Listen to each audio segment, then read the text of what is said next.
सगळे शांत बसा, सगळे शांतता राखा. तुम्हालाही कळलं पाहिजे. सगळेजण ऐका. मला सगळ्यांना विनंती आहे, लोकांनाही कळलं पाहिजे, ऐकून घ्या फक्त. आवाज करू नका, मागे आवाज करू नका.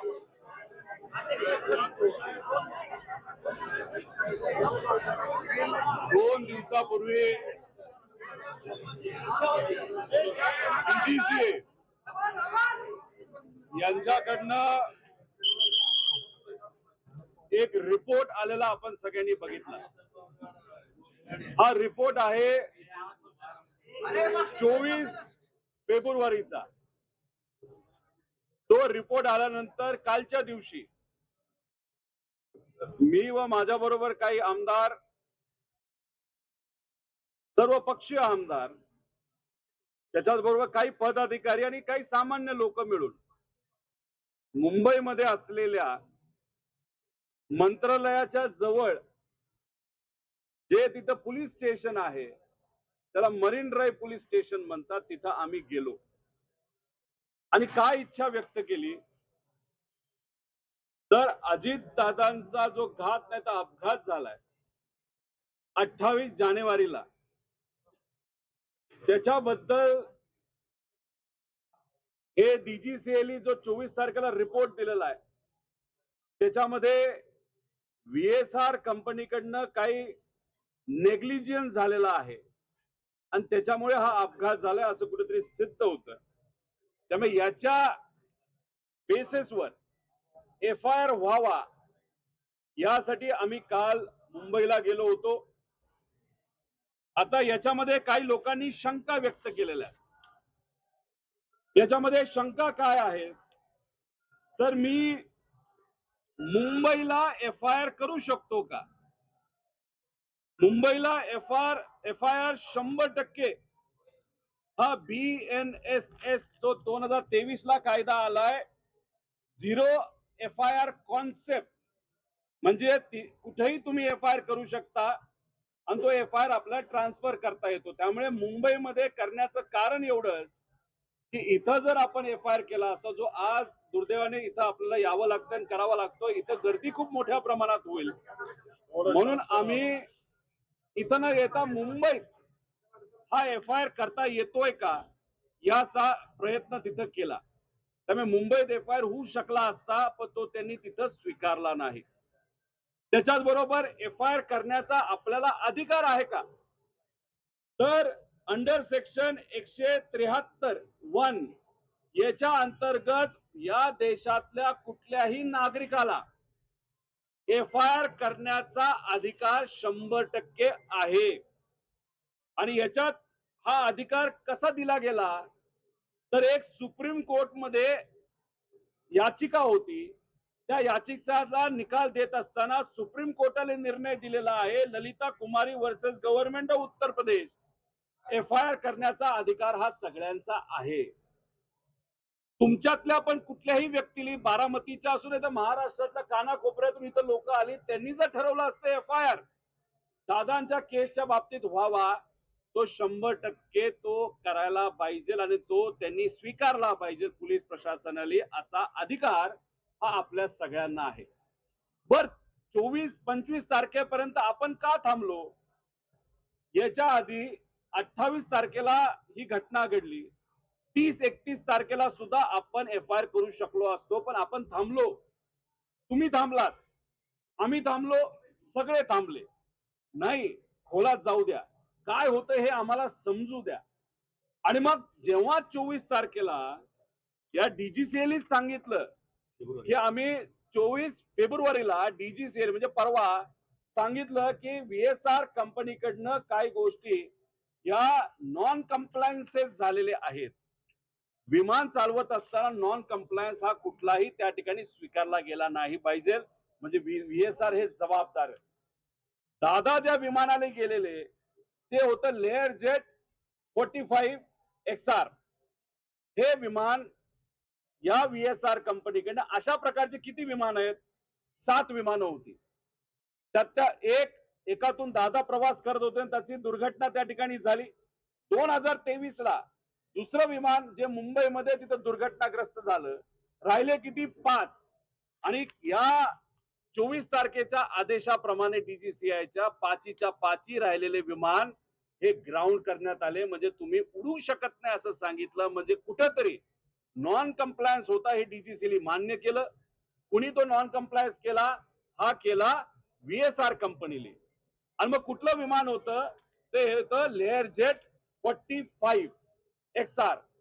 मग मला हा प्रश्न आपल्या सर्वांना करायचा आणि तो प्रश्न मी पोलिसांसमोर सुद्धा केला की मग जर 5च्या 5 आज असणारी विमानं तुम्ही ग्राउंड करता, ते बंद ठेवता, मग अजित दादाला खराब विमान का दिलं गेलं? ते चुकून दिलं गेलं का मुद्दामून दिलं गेलं? या बाबतीतला एफआयआर करण्यासाठी आम्ही सर्वजण इथं आलो होतो. हा एफआयआर कोणाच्या विरोधात आहे? तर हा व्हीएसआर कंपनीच्या विरोधात आहे, त्यांच्या मालकांच्या विरोधात आहे. त्याच्याच बरोबर जर एअरवर्दीनेस म्हणजे विमान उडू शकतं नाही शकत हे बघण्याची जबाबदारी कोणाची असती? तर डीजीसीएची असते. मग कोण असे अधिकारी होते की अजितदादा ज्या विमानातून प्रवास करत होते ते विमान चांगलं आहे, चांगल्या कंडिशन मध्ये आहे, हे कुणी सांगितलं? असे कुठले अधिकारी आहेत? कुणी सह्या केल्या? तर या अधिकाऱ्यांना शोधा. अशा प्रकारचा दुसरा एफआयआर आम्ही करण्यासाठी तिथं सांगितलं. अजितदादांनी विमानात बसावं, विमान कुठलं द्यावं, उडायचं का नाही उडायचं, विजिबिलिटी म्हणजे वातावरण बरं आहे का नाही आहे विमान उडवण्याचं, हे बघण्याची आणि विमान नियोजन करण्याची जबाबदारी ही आहे एरो नावाच्या कंपनीला. त्यांचा एक प्रायव्हेट जो व्हॉट्सअपचा चॅट आहे ते मी व्हिडिओ कॉन्फरन्सच्या माध्यमातून लोकांसमोर आणलं. त्याच्यामध्ये एक पवार नावाचा अधिकारी आहे एरो नावाच्या कंपनीचा. त्यांनी सांगितलं की वेदर चेक आहे आणि ओके आहे, दादांनी प्रवास केला तरी चालेल. आणि ती गोष्ट बघितल्यानंतर दादांच्या पीएली दादांना सांगितल्यानंतर 7 वाजता दादा गाडीत बसले आणि विमानतळावर त्या ठिकाणी पोहोचले. मग ही एरो नावाची कंपनी आहे, याच्यावर एफआयआर करा असं आम्ही तिथं सांगितलेलं आहे. आता ही जी चॅट आहे व्हॉट्सअपची, त्याच्यामध्ये या राज्यातले विमान या गोष्टीकडे लक्ष देणारे काही अधिकारी आहेत. तर त्या अधिकारी जर त्या व्हॉट्सअप चॅट मध्ये होते, त्या ग्रुपमध्ये होते आणि अशा पद्धतीने चॅट येऊन सुद्धा आणि तुम्हाला राज्य शासन जर पगार देत असेल की एखादा व्हीआयपी ट्रॅव्हल करत असताना तो सुखरूप आहे का नाही, विमान योग्य आहे का नाही आहे, ते बघण्याचा अधिकार हा त्या अधिकाऱ्याचा असताना सुद्धा त्यांनी दुर्लक्ष केलं. आणि दुर्लक्ष केल्यामुळे दादानी तो प्रवास केला आणि दुर्घटना घडली. मग त्या ग्रुपमध्ये असणारे जे कोणी अधिकारी असतील त्यांच्यावर एफआयआर करा. हा 4था एफआयआर आम्ही इथं मागितलेला आहे. याच्यात आम्ही कोणाचंही नाव घेतलं नाही. जे या देशाचे एव्हिएशन मिनिस्टर आहेत, ज्यांचा राजीनामा आम्ही मागतोय का, ज्या पार्टीतून ते येतात त्या पार्टीचं आणि व्हीएसआर कंपनीचं डायरेक्ट तिथं कमर्शियल रिलेशनशिप आहे, आर्थिक व्यवहार आहे. मग आर्थिक व्यवहार असणारा जर एखादा पक्ष असेल, त्याच्या जवळच्या एखाद्या व्यक्तीची कंपनी असेल आणि मग त्या कंपनीचं आणि व्हीएसआरचं नातं असेल, तर मग तिथं असणाऱ्या एव्हिएशन मंत्र्याला त्या पदावर राहण्याचा कुठलाही अधिकार नाही असं आम्ही बोललो होतो. लोकांची इच्छा आहे. पण या एफआयआर मध्ये आम्ही त्या एव्हिएशन मंत्र्याचं नाव घेतलंय का? नाही घेतलं, कारण आम्हाला राजकारण करायचं नाही. आम्ही याच्यामध्ये फक्त पोलिसांना एवढंच सांगितलं, एफआयआर व्हावा हा आमचा अधिकार आहे, नागरिक म्हणून, परिवार म्हणून तो तुम्ही स्वीकारावा. त्यांना तो स्वीकारावाच लागतो. कारण का तिथं जर आपण बघितलं बीएनएसएस मध्ये सगळ्यांना तो अधिकार आहे. पण गेले 2 तास आम्ही चर्चा करत आहोत. त्यांनी आम्हाला सांगत असताना नाही नाही करता येणार नाही का, कारण का ऍक्सिडेंट रिपोर्ट हा फाईल झालाय. एक तुम्ही समजून घ्या, तुम्ही आता जात असताना जर कुणी मोटरसायकलवरनं पडल्यानंतर तुम्हाला लागलं आणि दुर्दैवाने, ही गोष्ट फक्त उदाहरण म्हणून तुम्ही घ्यावी, त्याच्यामध्ये दुर्दैवाने मृत्यू झाला, तर मग ऍक्सिडेंट रिपोर्ट काय असतो? डोक्यावर आपटला होता का, पडला कसा होता, लागलं कुठलं, किती हाडं मोडली, मग काय झालं होतं, डोकं फुटलं होतं का, मेंदू बाहेर आला होता का, काय, हे ऍक्सिडेंट रिपोर्ट असतो. तर दादांचं आतापर्यंत काय झालंय? तर फक्त ऍक्सिडेंट रिपोर्ट झालाय 28 तारखेला. त्याच्यावर सीआयडी इन्व्हेस्टिगेट करते असं आम्हाला सांगितलं, असं तुम्हाला सांगितलं. अरे पण ऍक्सिडेंट रिपोर्ट वर तुम्ही इन्व्हेस्टिगेट करत असताना जो क्रिमिनल अँगल आहे त्याच्याबद्दल काय? आणि ऍक्सिडेंट रिपोर्ट हा एकदा फाईल झाल्यानंतर FIR घेण्याचा अधिकार नाही तर FIR देण्याचा अधिकार हा नागरिकाचा असताना सुद्धा आणि त्यांची ड्युटी असते की तो स्वीकारावा, तरी सुद्धा दादांच्या बाबतीत आम्ही जे मुद्दे मांडले त्याच्या बाबतीत कुठेही FIR घेतला जात नाही. आम्ही जी तपास यंत्रणा आहे त्याच्यामध्ये येतोय का? अजिबात नाही. CID ला तपास करू द्या, CBI ला तपास करू द्या, DGCI ला तपास करू द्या, आम्हाला आक्षेप कुठंच नाही. आमचं असं म्हणणं आहे की FIR तुम्ही फाईल करा आणि तो तसाचा तसा हा CID ला पाठवा FIR, नाही तर CBI ला पाठवा. एवढंच आम्ही इथं या ठिकाणी बोललेलो आहे. पण कुठंतरी म्हणजे अधिकारी बोलत असताना गेल्या 2 तासामध्ये आम्ही त्यांना सगळी पुस्तकं वाचून दाखवली, सगळे नियम तिथं दाखवले आणि कुठंतरी आता अधिकारी काही प्रमाणात आम्हाला सकारात्मक दिसायला लागलेत. पण काही जसं काल कुठंतरी तिथं असणाऱ्या अधिकाऱ्यावर एक प्रेशर होतं, असंच काही प्रमाणात प्रेशर इथं आम्हाला जाणवते. हे कार्यालय अजितदादांनी बांधलेलं आहे, हे अधिकारी अजितदादांनी आणलेले आहेत आणि मग आमची यांच्याकडनं अपेक्षा आहे की आम्ही नियमामध्ये या ज्या गोष्टी मागतोय तुम्ही आमचं FIR घ्यावा. त्यांनी सांगितलं अजून 1 तास आम्हाला द्यावा. इथं योगेंद्र भाऊ इथं आहेत, ते इथं थांबतील नाही तर परत जाऊन परत येतील. मी आपल्या सर्वांना विनंती करतो की आपण सुद्धा बराच वेळ इथं दादांच्या प्रेमापोटी आलेला आहात. वकील असोसिएशनचे कारतोरे भाऊ जे आहेत ते इथं आले होते आणि स्वइच्छेने आलेले आहेत. इथं 100 वकील बारामतीचे इथं आलेले आहेत, स्वइच्छेने आलेले आहेत. तुम्ही सर्वजण स्वइच्छे आलेले आहेत. हे सर्व पदाधिकारी इच्छेने इथं आलेले आहेत. का? तुम्हाला आम्हाला फक्त एवढीच इच्छा आहे की अजितदादांना न्याय मिळाला पाहिजे. काय खरं घडलं हे कुठेतरी आपल्याला समजलं पाहिजे. याच्यामध्ये आपण जर बघितलं तर काही लोक म्हणतील की CID इन्व्हेस्टिगेट करते. करू द्या ना. CID इन्व्हेस्टिगेट केलं, पण CID आतापर्यंत काय केलं हे लोकांपर्यंत येऊ द्या. कोण इन्व्हेस्टिगेशन ऑफिसर आहे हे लोकांना तिथं कळू द्या.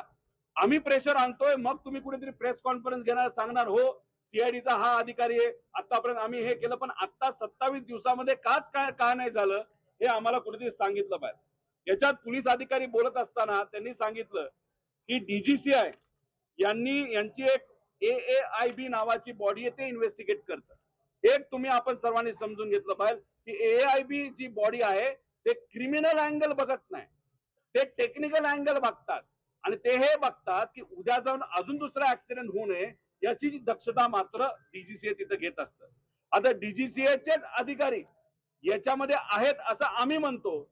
मग सहज सहज साधा प्रश्न मी लोकांनाही करतो आणि पोलिसांनाही केलेला आहे की या इन्व्हेस्टिगेशन DGCA ला जर सगळे अधिकार आपण टेक्निकल दिले आणि त्याच्यामध्ये टेक्निकल अनेक अडचणी तिथं दिसत असतील तर DGCA प्रामाणिकपणे हे इन्व्हेस्टिगेशन करणार आहे का? याच्याच बरोबर मला खंत या गोष्टीची वाटते की आम्ही सर्वजण शांत बसतोय आणि आम्हाला असं वाटतं की याच्यामध्ये टेक्निकल इन्व्हेस्टिगेशन पण व्हावं आणि क्रिमिनल तपास सुद्धा त्यामध्ये व्हावा. का FIR नकोय? का FIR घेतली जात नाही? अहो, सुशांत सिंगच्या बाबतीतला एक मुद्दा हा किती गरम केला होता. ठीक आहे, त्याचा तिथं मृत्यू झाला, सुसाईड केलं, जे काय झालं हे लोकांना कळावं ही सगळ्यांची इच्छा होती. आपला देशाचा नागरिक होता, पण तो महाराष्ट्राचा नव्हता. इथं महाराष्ट्राचा एवढा मोठा नेता गेला असला तरी साधी FIR होत नाही. जर त्या ठिकाणी न्याय मिळत नाही हे योग्य नाही. त्याच्याच बरोबर रेड बर्ड नावाची एक कंपनी आहे. 2 दिवसापूर्वी झारखंडमध्ये एक अँब्युलन्सचं विमान असतं ते तिथं पडलं. दुर्दैवाने त्याच्यामध्ये 7 लोकांचा का 6 लोकांचा मृत्यू झाला. त्यांच्या परिवाराबरोबर आम्ही आहोत, आदरांजली आहे. दुसऱ्या दिवशी रेड बर्ड वर कारवाई झाली. दुसऱ्या दिवशी रेड बर्ड वर FIR झाली. आपल्या अजितदादांच्या बाबतीत आतापर्यंत फक्त ऍक्सिडेंट रिपोर्ट आहे. अजितदादांच्या बाबतीत इथं पोलीस प्रशासनाने आतापर्यंत FIR केली नाही. या बाबतीची आम्हा सगळ्यांना त्या ठिकाणी खंत आहे. आणि हा गुन्हा दखलपात्र आहे का? तर 100% दखलपात्र गुन्हा आहे. मग दखलपात्र गुन्ह्यामध्ये FIR करावाच लागतो. मग कुठेतरी शासन हे सांगतंय का की अजितदादांची दखल घेतली नाही पाहिजे असे एक ते व्यक्तिमत्व होतं असं सांगायचं का तुम्हाला? साधा आमचा प्रश्न आहे की तुम्ही FIR करा, CID कडनं तुम्ही तिथं तपास करा, नाहीतर CBI कडनं त्या ठिकाणी तुम्ही तपास करा. आमचं त्याच्यामध्ये काहीच नाही. आणि हे जो झालाय ना हा आहे आमचा कॉज ऑफ ऍक्शन. म्हणजे कॉज ऑफ ऍक्शन 24 तारखेला आलाय. म्हणजे डीजीसीएने जो रिपोर्ट दिला त्याच्यामध्ये त्यांनी जे सांगितलेलं आहे की व्हीएसआर कंपनी जबाबदार आहे म्हणून विमान आम्ही हे करतो. ह्या कॉज ऑफ ऍक्शन वर आज FIR व्हावा अशी आमची इच्छा होती, पण दुर्दैवाने ती इच्छा त्या ठिकाणी आज पूर्ण होत नाही. दादांना का न्याय मिळत नाही, दादांबद्दलचा FIR का होत नाही असा प्रश्न आम्हा सगळ्यांना त्या ठिकाणी वाटतो. का वाटतं तुम्हाला FIR आणि आमचं हेही म्हणणं आहे, इथं असणाऱ्या प्रत्येक व्यक्तीचं आणि कदाचित तुमचं सुद्धा म्हणणं आहे, आम्ही जो FIR दाखल करत आहोत तो जर चुकीचा असेल तर आमच्यावर कारवाई करा. आम्ही लिखित द्यायला तयार आहोत की आम्ही या FIR मध्ये ज्या गोष्टी लिहिल्यात सांगितल्यात त्या जर चुकत असतील तर उद्या आम्ही जेलमध्ये जायला तयार आहोत, आमच्यावर तुम्ही कारवाई करा. पण नाही, यांना ते ऐकायचं नाही. कुठेतरी कुठल्या तरी प्रकारचा प्रेशर आहे आणि कोणाला तरी वाचवण्याचा प्रयत्न इथं केला जातो आणि अशा पद्धतीने पोलीस प्रशासन वागत असल्यामुळे हा घातपात आहे का, हा जो प्रश्न आपल्या सर्वांना आणि आम्हाला पडलेला आहे तो कुठेतरी खरा होताना दिसतोय, असंच एवढं आमचं त्या ठिकाणी मत आहे. एक एक जण कुणाचा दबाव काल देखील मरीन ड्राईव्ह मध्ये गुन्हा दाखल नाही झाला, इथे देखील दाखल नाही झाला. तुम्ही जसं म्हटलं की दबाव आहे आणि कुणाला तरी वाचवण्याचं कोण आहे? व्हीएसआर कंपनी जी आहे त्याचे जे मालक आहेत ते अनेक सत्तेत असणाऱ्या मोठ्या नेत्यांच्या जवळचे आहेत. रोहित सिंग हा जो डायरेक्टर आहे त्याच्या लग्नासाठी महाराष्ट्रातून फार मोठा नेता लग्नाला गेला होता. आंध्र प्रदेशचे मुख्यमंत्री सुद्धा त्याच्या लग्नाला तिथे गेले होते.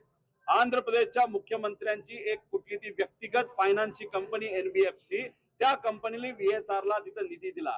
मध्य प्रदेशची एक वेगळी कंपनी आहे, त्यांनी सुद्धा VSR ला मदत केली आहे. महाराष्ट्रातले अनेक लोक संलग्न आहेत. VSR ला का वाचवण्याचा प्रयत्न होतो हे आम्हाला कळत आहे. दुसरं, दादांना म्हणजे ते लेअर जेट नावाचं विमान हे खराब होतं, हे तिथं DGC आता सांगते, मग हे खराब विमान हे अजितदादांना मुद्दामून दिलं गेलं का चुकून दिलं गेलं असाही प्रश्न आता आम्हाला त्या ठिकाणी पडायला लागलेला आहे. त्यामुळे ह्या सगळ्या गोष्टीकडे बघत असताना कुठंतरी कोणाचा तरी मोठ्या व्यक्तीचा हा हात आहे आणि FIR हा ऍक्सिडेंट वर होतोय.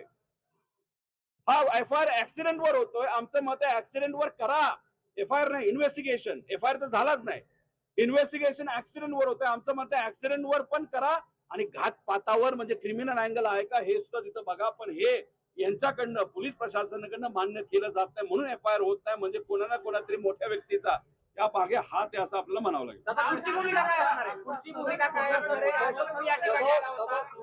पोलीस बघा, मला असं कळालेलं आहे की आपण FIR व्हावा हे जे आपलं स्टेटमेंट आहे ते माझं स्टेटमेंट आहे, युगेंद्रचं स्टेटमेंट आहे, इथं असणाऱ्या प्रत्येक पदाधिकाऱ्याचं स्टेटमेंट आहे, लोकांचं स्टेटमेंट आहे. लोकांनी सह्या केल्या. पण फक्त कदाचित एक बातमी कुठेतरी लागली की याच्या माध्यमातून आम्ही होम मिनिस्टर यांचा राजीनामा मागतोय. असं अजिबात नाही. याच्यातून आमचं एवढंच म्हणणं आहे, आम्हाला राजकारण करायचंच नाही. करायचं असलं असतं तर आम्ही करू शकलो असतो. या मागे सगळ्यांनी ज्या सह्या केलेल्या आहेत त्या सह्या कशासाठी आहेत तर आमच्या अजितदादांचा जो घातपात त्या ठिकाणी झालाय ना, त्या ऍक्सिडेंट झालेला आहे. आमच्या काकांचा मृत्यू त्याच्यामध्ये त्या ठिकाणी झालेला आहे. आमचे लाडके दादा जे आम्हाला सोडून गेलेले आहेत त्यांच्याबद्दलचा FIR घेण्यात यावा या स्टेटमेंटवर या सर्व नागरिकांनी, त्यांच्या प्रेमी लोकांनी तिथं सह्या केलेल्या आहेत. आणि इथं बघा, तिथं लोक स्वइच्छेने आलेत, सगळे वकील आलेत. वकील तिथं 2 तास आर्ग्यू करत होते की नाही तुम्हाला FIR घ्यावा लागेल.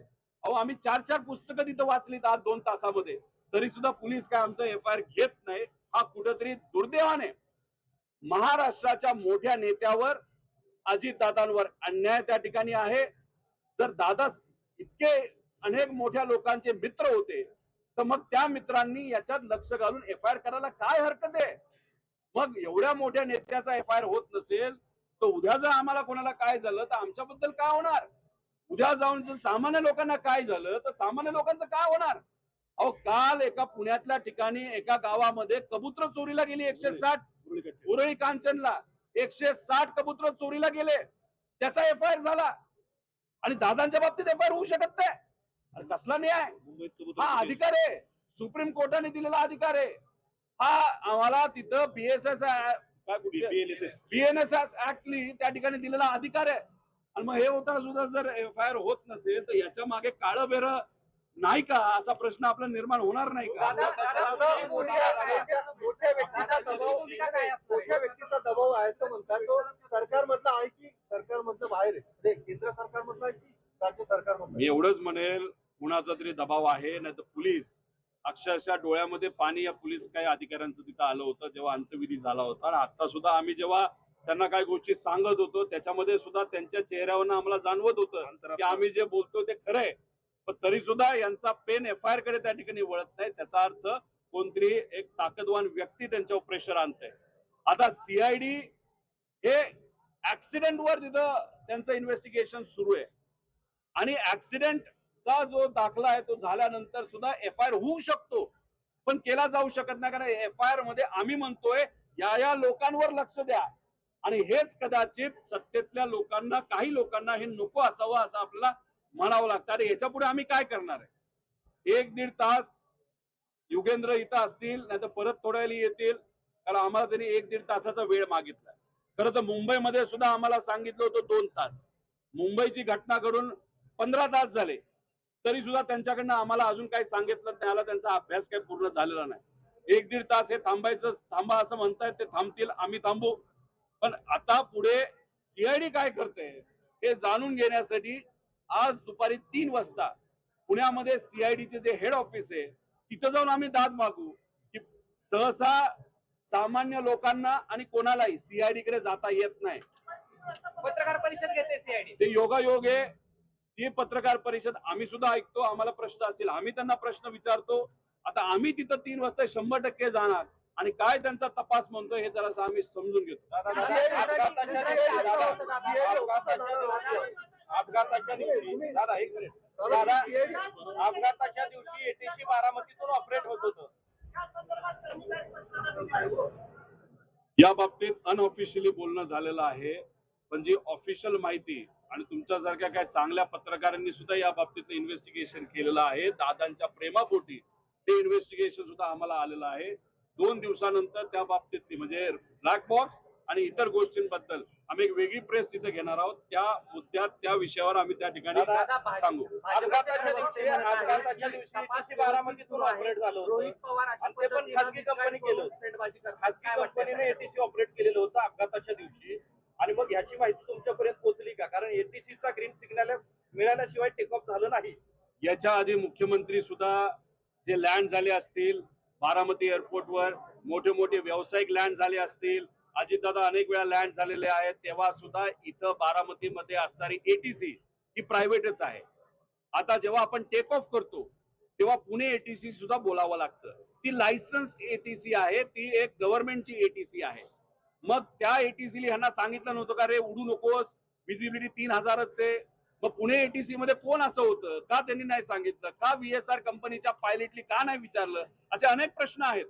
त्यामुळे रेकॉर्डिंग बारामती ATCचं हे कुठेतरी CID का कुणीतरी ताब्यात घेतलं असं आम्हाला कळालं का DGCA त्या बाबतीत काय येते, पण ती ट्रान्सक्रिप्ट आहे, काय बोललं गेलं याचा पुरावा आमच्याकडे आहे, तो आम्ही त्या ठिकाणी वापरू. आता पहिल्यांदा तक्रार दिली जाते, त्यानंतर पोलीस इन्व्हेस्टिगेशन करतात, मग FIR दाखल केली जाते.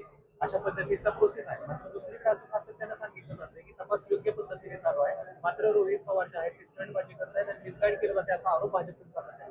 मग FIR म्हणजे काय? तक्रारच आहे ना. आणि तक्रारच घ्या ना आमची. खोटी ठरली तर आमच्या गुन्हे दाखल. जर खोटी ठरली तर आम्हाला गुन्हे दाखल करा. आणि जी इन्व्हेस्टिगेशन चाललंय CID असं ते म्हणतात ते ऍक्सिडेंटल रिपोर्ट वर चाललंय. अरे पण त्याला दुसरा अँगल आहे, तो अँगल आम्ही सांगण्याचा प्रयत्न करतोय. आणि DGCA सरळ सरळ सांगते की आम्ही 5 विमानं ग्राउंड करतोय, त्या विमानात प्रॉब्लेम आहे.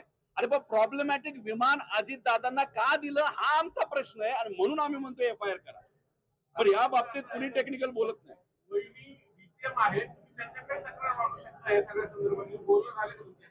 हे बघा, हे त्यांच्या लेवलवर प्रयत्न करतायत.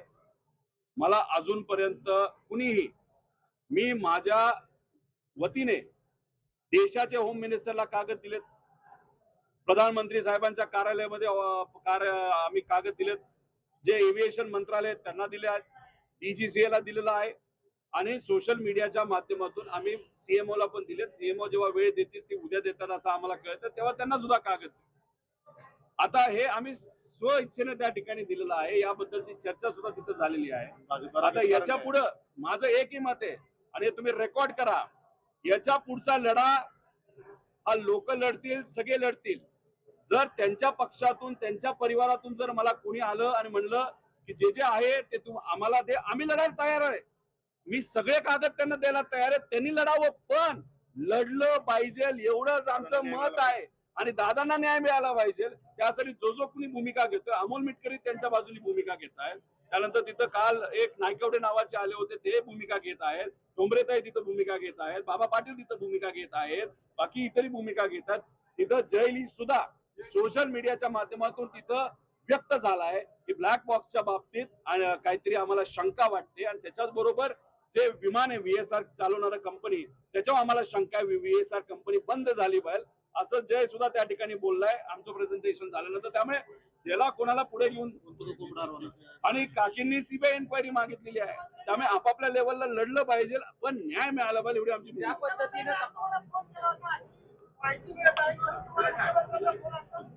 आम्ही एवढं मोठं नाही की आम्हाला मुख्यमंत्री तिथं फोन करतील. त्यांच्या कार्यालयामधून फोन आला होता. अजितदादांचं स्मारकाचा एक विषय मी मांडत होतो, आणि त्या बाबतीतच चर्चा करायची होती. आज ती बैठक होत नाही, पण उद्या संध्याकाळी ती बैठक होईल, आणि त्या बैठकीला गेल्यानंतर स्मारक अजितदादांचं व्हावं ही तर मागणी आम्ही करूच. त्याच्याच बरोबर इन्व्हेस्टिगेशन म्हणजे एफआयआर बद्दल पण त्यांना माहिती आम्ही देऊ, आणि माझ्याकडे जे काही कागदपत्र आले ते सुद्धा आम्ही त्यांना त्या ठिकाणी देऊ. ज्या पद्धतीनं आता तपास चालू आहे, त्या पद्धतीनं तुम्हाला असं वाटतं का न्याय मिळेल? अजिबात वाटत नाही.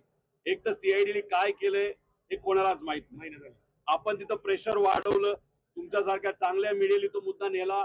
सोशल मीडियावर महाराष्ट्राचे तमाम सामान्य नागरिक हे व्यक्त झाले, बारामतीकर हे व्यक्त झाले, काही गावांमध्ये तिथं बंद पाळला गेला, आणि त्यानंतर डीजीसीआय वर प्रेशर आलं, त्याच्यानंतर आता सीआयडी वर प्रेशर आलं. आता सीआयडी आज कुठेतरी ते प्रेस कॉन्फरन्स घेऊन काय केलं ते सांगतील. डीजीसीए 24 तारखेला त्यांनी रिपोर्ट दिला, पण डीजीसीएने अजूनपर्यंत प्रायमरी रिपोर्ट दिलेला नाही. प्रायमरी रिपोर्ट हा 15 तारखेला यायला पाहिजे होता. आता तो रिपोर्ट अजूनपर्यंत आला नाही. आल्यानंतर आपल्याला कळेल की खरंच काय त्यामध्ये घडलं होतं.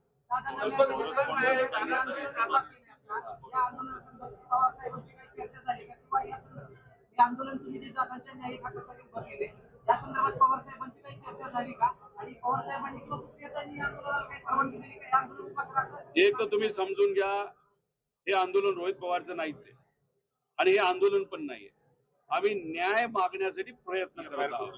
एफआयआर करण्याचा प्रयत्न तिथं करतोय, आणि खऱ्या गोष्टी लोकांसमोर याव्यात यासाठी मी असेल, हे सर्व मंडळी असतील, बाकी त्यांच्या पक्षातले काही लोक असतील, आणि अशा पद्धतीने सगळेच लोक आपापल्या लेवलला तिथं प्रयत्न करत आहेत. फक्त हे करत असताना, इन्व्हेस्टिगेशन आमच्या लेवलवर करत असताना, कागदपत्र बऱ्यापैकी सोशल मीडिया आणि तुमच्या माध्यमातून मी लोकांसमोर आणले, म्हणून माझी चर्चा आहे. ठीक आहे, माझी चर्चा नाही, हे सामान्य लोकांची इच्छा आहे की दादांना न्याय मिळाला पाहिजे, आणि म्हणून हे वातावरण त्या ठिकाणी कुठेतरी आता या लेवलला आलंय की त्याची दखल हे केंद्र सरकारला सुद्धा आता घ्यावी लागते. विषय एवढाच आहे की साहेबांच्या बाबतीत एक गोष्ट तुम्हाला सांगतो की एखादा व्यक्ती योग्य पद्धतीने लढत असेल तर पवार साहेबांचा पाठिंबा असतो, आणि पवार साहेब बोलूनच दाखवतात असं नसतं. दिल्लीला आमची प्रेस कॉन्फरन्स झाली तेव्हा दादा पवार साहेबांच्याच बंगल्यावर त्या ठिकाणी झाली होती, आणि आता येणाऱ्या पार्लमेंटमध्ये 9 तारखेला सुप्रियाताई, डॉक्टर कोले व आमचे सर्व खासदार, इतर पक्षाचे सुद्धा खासदार, ज्याच्यामध्ये काँग्रेस असेल, एकनाथ शिंदे साहेबांचे सुद्धा खासदार हा मुद्दा मांडतील असं आम्हाला वाटतंय. कारण का आम्हाला विरोध हा भाजपच्या नेत्यांचा त्या ठिकाणी होतो. या प्रेस कॉन्फरन्सला एकनाथ शिंदे साहेबांच्या पक्षाच्या लोकांचा, नेत्यांचा आम्हाला तिथं विरोध नाही. म्हणजे अजितदादांना न्याय मिळावं हे एकनाथ शिंदे साहेबांची सुद्धा इच्छा त्या ठिकाणी दिसते.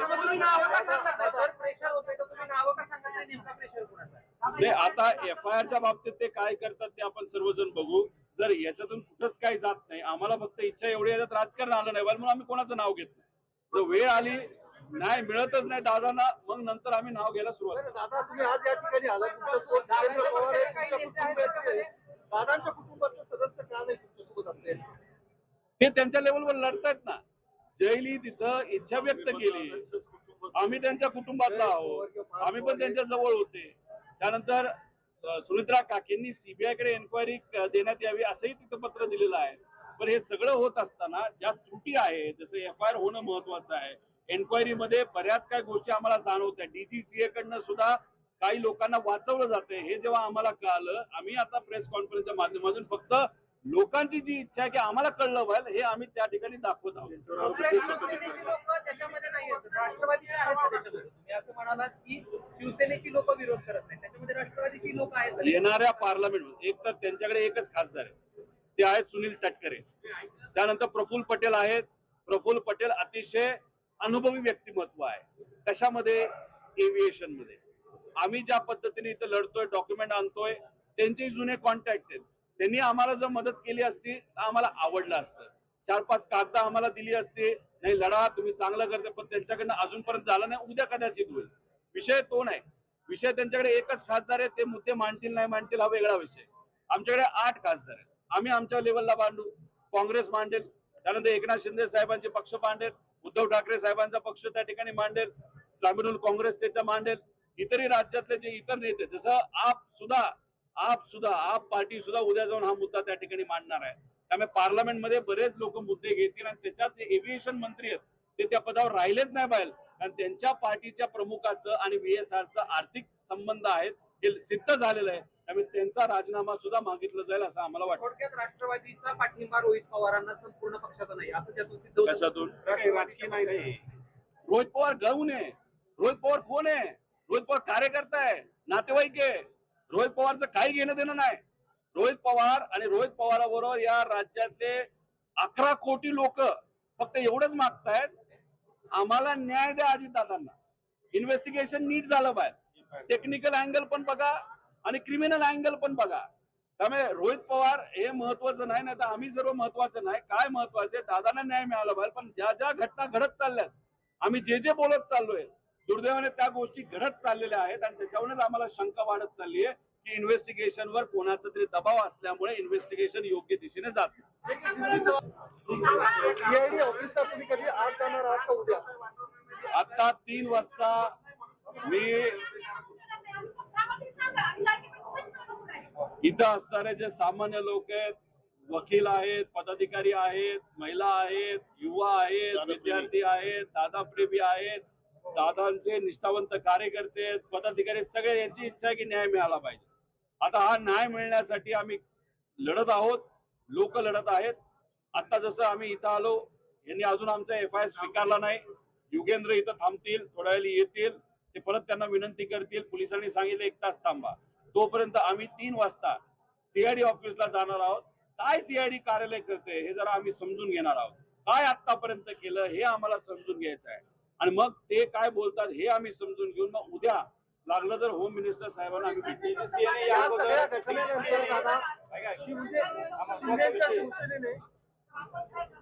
आम्ही मराठी माणसं आहोत. दादा एक मोठे नेता होते. जर पोलिसांनी फक्त बघण्याची भूमिका घेतली तर आम्ही काही शांत बसणार आहोत का? आम्ही इथं आमची भूमिका एवढीच आहे की दादांवर अन्याय होऊन देऊ नका. लेकिन जर आता जे दिसायला लागले की इन्व्हेस्टिगेशनच्या बाबतीत कुठंतरी हस्तक्षेप व्हायला लागलेला आहे आणि मग काही लोकांना, काही कंपन्यांना वाचवलं जातं. मग दादांच्या बाबतीतच अशा गोष्टी होत असतील आणि मग दुसऱ्या केसेसच्या बाबतीत तिथे FIR होतात. सुशांत सिंगचं मी बोललो तुम्हाला की तिथं एवढा आवाज उठवला जातो, आंदोलन केलं जातं. अरे हे तर तुमचे मित्र होते, हे मोठे नेता होते, करोडो लोकांनी यांच्यावर प्रेम केलेलं आहे, पाठिंबा दिलेला आहे. या व्यक्तीच्या बाबतीत तुम्ही आंदोलन करत नाही, तुम्ही प्रयत्न करत नाही, साधा FIR होऊन देत नाही. मग ह्या सगळ्या गोष्टी बघितल्यानंतर कुठेतरी शंका ही वाटायला लागलेली आहे. आम्ही 2-3 दिवस बसू, वाट बघू. आमचे वकील जे आहेत इथं, राहुल भाऊ सुद्धा आहेत, हरतोडे भाऊ त्या ठिकाणी आलेत, तिथं प्रांजल तिथं होते, त्यांचं मत आहे की 2 दिवस आता आम्ही ईमेल SP साहेबांना त्या ठिकाणी लिहिणार आहोत. उद्यापर्यंत आम्ही थांबू आणि आमचे वकील जी बारामती संघटना आहे त्यांनी सांगितलंय की दादांची केस आम्हाला दादांच्या प्रेमापोटी त्या ठिकाणी लढायची आहे. त्यामुळे मग वकील इथले बारामतीचे जे म्हणतील, जसं म्हणतील, बारामतीत आपण केस फाईल करायची FIR करण्यासाठी. केस ही PIL नाही, FIR करा. याच्यासाठी आम्ही बारामती मध्ये जायचं का मुंबईत जायचं हे इथं असणारे वकील संघटना ठरवेल. वकील ठरवतील, ते जसं सांगतील तसं आम्ही पुढे जाऊ. नाही, घटनेचा तपास व्हावा यासाठी आमचं मत आहे की 2 महिन्यामध्ये आपल्याला तपास नक्कीच त्या ठिकाणी कळू शकतो. त्यातला 1 महिना झालेला आहे. पण झालं असं आहे की DGCA चे काय अधिकारी हे VSR कंपनीला सपोर्ट करण्यासाठी आणि VSRच्या पाठीमागे मोठे मोठे लोक असल्यामुळे कागदपत्र हे मॅनेज केले जात आहेत, इन्व्हेस्टिगेशन हे मॅनेज केलं जात आहे, कागदपत्रापासून सगळे पुरावे हे मॅनेज केले जात आहेत, मॅन्युपुलेट केले जात आहेत. आणि म्हणून आम्हाला भीती वाटते की उद्या जाऊन दादांना खरंच न्याय मिळेल का. त्यामुळे लवकरात लवकर हे इन्व्हेस्टिगेशन व्हावं. DGCA चे काही अधिकारी याच्यामध्ये आहेत असं आमचं मत आहे. त्यामुळे मग DGCA लाच तुम्ही कलम 11च्या अंतर्गत जे इन्व्हेस्टिगेशन करायला सांगत आहात ते आम्हाला अमान्य आहे. त्या इन्व्हेस्टिगेशन ज्या पद्धतीने व्हायला पाहिजे DGCAच्या कलम 12च्या अंतर्गत ते व्हावं, ज्याच्यामध्ये ते पारदर्शक पद्धतीने व्हावं, बाहेरच्या काही एजन्सी त्याच्यामध्ये घेण्यात यावा अशी आमची सगळ्यांची त्याच्यामध्ये मागणी आहे. विमान वापरायचं बंद केलेलं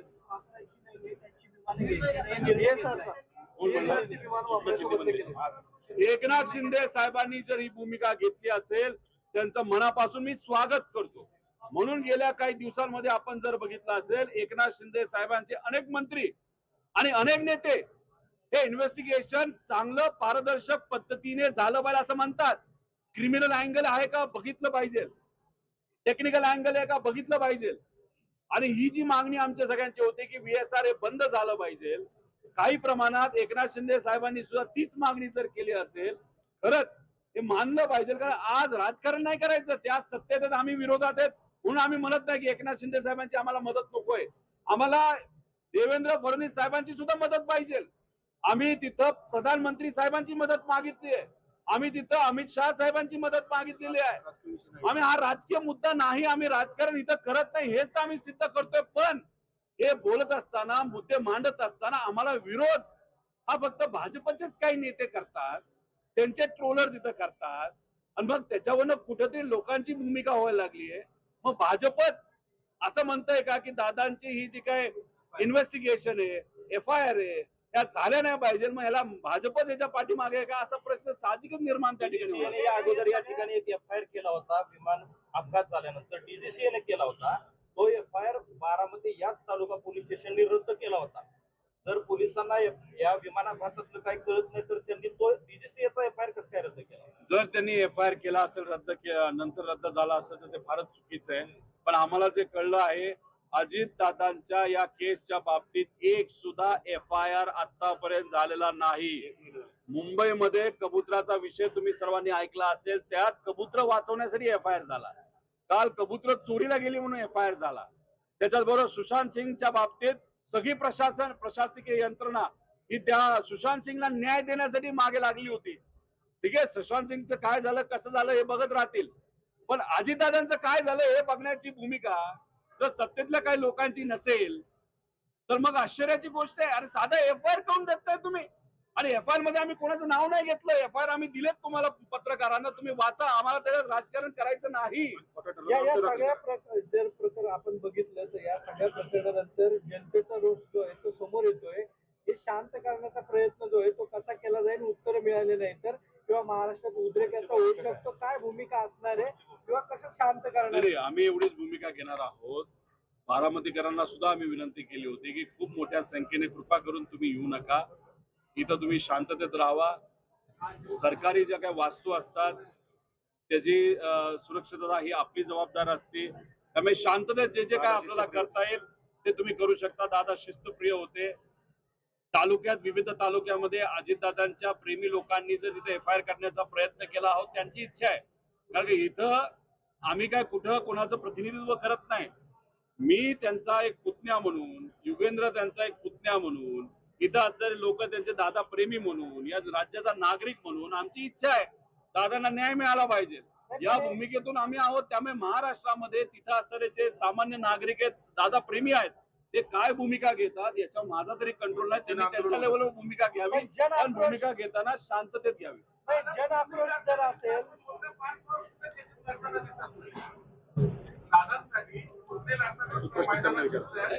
तो त्यांच्या लेवलवर तिथं काही अधिकाऱ्यांशी बोलून कसं तरी तो त्याच्या लेवलला लढत असेल, तो लढत नाही असं आपल्याला म्हणून चालणार नाही. जय त्याच्या लेवलला तिथं बोलतोय, काकींनी तिथं CBI कडे एन्क्वायरी द्यावी, ते त्या ठिकाणी लढतायत. त्यामुळे सगळेच त्यांच्या त्यांच्या परीने तिथं लढतायत. फक्त विषय एवढाच आहे हे मंद गतीने दादांचं इन्व्हेस्टिगेशन चाललंय एवढं आमचं कुटुंब म्हणून एक कुटुंब कुटुंब म्हणून विचारतो की त्यांच्यावरती काही दबाव आहे का किंवा ते उघडपणे बोलू शकत नाही असं काय वाटतं का तुम्हाला? याबद्दलची काय अडचणी चर्चा येतायत? कुठेही झालेली नाही. ते अजितदादांचे कुटुंबीय आहेत. जसं आम्ही कोणाला घाबरत नाही तसेच ते असावेत आणि ते आहेत. त्यामुळे ते मला तुम्हाला वाटतं वाटतं दबाव आहे? त्यांच्यावर काही दबाव वाटतो? मला वाटत नाही त्यांचा दबाव आहे. ते त्यांच्या लेवलनी त्या ठिकाणी प्रयत्न करत आहेत आणि आम्ही आमच्या लेवलनी प्रयत्न नाही, करत पण आज आज अध्यक्षपदाची निवडणूक होती त्या ठिकाणी तुम्ही एक लक्ष केंद्रित करण्यासाठी इकडे हे केलं असंही बोललं जाते. बर लक्ष आमच्याकडे यावं नाही तर तिथलं लक्ष जावं यासाठी आम्ही हे केलं असं तुम्हाला वाटत असेल तर मग 0 FIR हे प्रोव्हिजन असताना आम्ही बारामतीत आलो का? नाही, आम्ही मुंबईत गेलो का? 0 FIR आहे तिथं ते घ्यावं आणि काल घ्यावं. पण काल तिथं आम्हाला कुठलाच भाव मिळाला नाही, FIR घेतला नाही आणि मग आम्हाला पर्याय दुसरा कुठला राहिला नाही कारण का आम्हाला तिथं कुठंच दखल घेतली जात नव्हती. तर आम्हाला पर्याय दुसरा नाही तर जिथं ही घटना घडली बारामती या भूमीमध्ये येऊन इथे FIR दाखल करणं, ते करून घेण्याचा प्रयत्न करणं यासाठी आम्ही सर्वजण आलेलो. त्यामुळे जर कुणी वेगळ्या अँगलनी राजकीय दृष्टिकोनातून म्हणत असेल त्याला लकलाभ तो त्याचा विषय. आम्ही इथं सामाजिक पद्धतीने दादांच्या प्रेमापोटी या सगळ्या गोष्टी तुम्ही करतो. उघड भाजपचं नाव घेतलंय, भाजपचं नाव घेताय तुम्ही, हाय भाजप या मागे असं वाटतंय का? तुम्ही नाव नाही, मी भाजपचं नाव याच्यासाठीच घेतलेलं आहे की भाजपचेच, फक्त भाजपचेच नेते मंत्री हे आम्ही जे बोलतोय त्याच्यावर आक्षेप घेत आहेत. त्यांचेच ट्रोलर या विषयावर आक्षेप घेत आहेत, त्यांचेच प्रवक्ते या विषयावर आक्षेप घेत आहेत. बाकी कुठल्याच पक्षातले बाकी कुठलेच सामाजिक लोक या विषयावर तिथं आक्षेप घेताना दिसत नाही. त्यामुळे ते लोक का आक्षेप घेतात याचा प्रश्न आम्हाला पडलाय आणि त्यामुळे चर्चा ती होत असल्यामुळे ती चर्चा इथं मी फक्त बोलून दाखवली. काय चर्चा ही पण आहे की विलिनीकरण होत नाही त्यामुळे रोहित पवार अशा पद्धतीने प्रेशर करतायत अशी एक धक्की आवाजाची सगळ्यात पहिल्यांदा मी म्हणलो होतो विलिनीकरण आता काय फायदा नाही, आम्हाला करायचं पण नाही. कारण का दादाची भावनिक इच्छा होती की पवार साहेबांचं वय बघता पवार साहेबांबरोबर एकत्रित येणं ही त्यांची भावनिक इच्छा होती. 18व्या वर्षी अजितदादांचे वडील हे वारले. आनंद आजोबा हे वारल्यानंतर अजितदादांना कुणी मुलासारखं वागवलं असेल तर पवार साहेबांनी वागवलं आणि हे त्यांच्या मनात होतं. हे त्यांनी आम्हाला बोलून दाखवलं. जेव्हा रेवतीचं लग्न ठरलंय हे सांगण्यासाठी पवार साहेबांनी अजितदादांना फोन केला. मी तिथं होतो. पण पवार साहेबांना कफ असल्यामुळे पवार साहेबांना बोलता येत नव्हतं. पवार साहेब काय बोलतात हे दादांना कळत नव्हतं आणि ही ती परिस्थिती बघितल्यानंतर दादांच्या डोळ्यात पाणी मी बघितलेलं आहे.